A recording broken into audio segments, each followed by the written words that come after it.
ఏమ్రా ఓడ్రా రాత్ర డబ్బకొట్లో దొంగలు పడ్డది అన్నాడు. ఊగుటమా మనకి ఇంగ్లీష్ వచ్చుగా వేస్తానా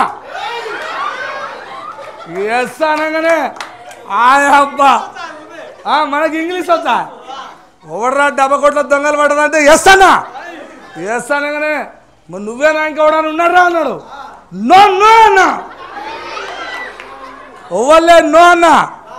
ఏ కానిస్టేబుల్ వాడిని పట్టుకొని వచ్చి జీప్లో ఎగిరా అన్నారు.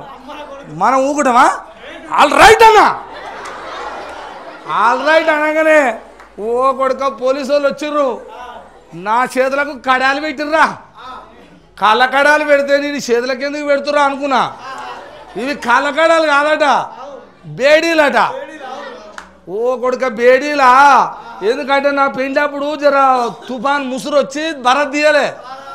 ఈ ఊరోళ్ళు ఇట్నే పెడతారేమో, ఇప్పుడు గిట్ట తీస్తారేమో భరత్ అనుకున్నా. ఓ కొడుక జీప్ ఎక్కించుకుర్రా. ఇక జీప్ ఎక్కించుకొని ఇక స్టేషన్కి తీసుకుపోయి చూసుకో భరత్. అది భరత్ కాదు, నన్ను భరత్ తీస్తుంటే చూసుకో. అమ్మ సంపుతుంటే చూసుకో బెల్ట్ తీసుకొని. నేనంటున్నా అప్పుడు ఇంగ్లీష్ వచ్చుగా నాకు. వాడు ఎస్ఐ బెల్ట్ తీసుకొని 4-5 అపరిస్తుంటే నేనంటున్నా అమ్మ ఎస్ నో ఆల్ రైట్. మనకి ఇంగ్లీష్ వచ్చుగా ఎస్ నో ఆల్ రైట్ అంటున్నా. ఓ కొడుక సపరిస్థితి పెట్టిండ్రా అనగానే ఆగిన. సారు నన్ను ఎందుకు కొడుతున్నారు సార్ అని అడిగిన. అవునరా రాత్ర డబ్బకొట్లో దొంగలు ఓళ్ళు పడర్రా అంటే దొంగతనం చేసినావు ఎందుకు చేసినావు చెప్పురా అని అడుగుతుండు. నాకేమెరక సార్ డబ్బకొట్లో దొంగతనం అన్నా.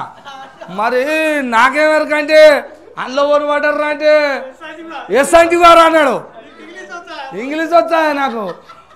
మరి నువ్వేనా అంటే ఓళ్ళు లేరు నువ్వే అంటివి. మరి అట్టెందుకు అన్నావురా అంటే ఓ అమ్మ నాకు తెలియదు సారు, ఆ దొంగతనం తెలియదు, నేను ఏదో వచ్చిరాని ఇంగ్లీష్ మాట్లాడినా సారు, నేను తప్పయింది సారు. నేను బడికి పోతే మంచిగా చదువుకుందు, బడికి పోక అక్కడిక్కడ తిరిగి ఇంత పని అయింది సారు. నేను ఏదో తెలిసో తెలియక ఎస్ను ఆల్ రైట్ అనగానే నేను అనను సార్ అంట. ఏమిరా ఇట్టుంతా వచ్చిరాని ఇంగ్లీష్ మాట్లాడి ఒళ్ళంతా వాళ్ళకి దెబ్బలు తిన్నా.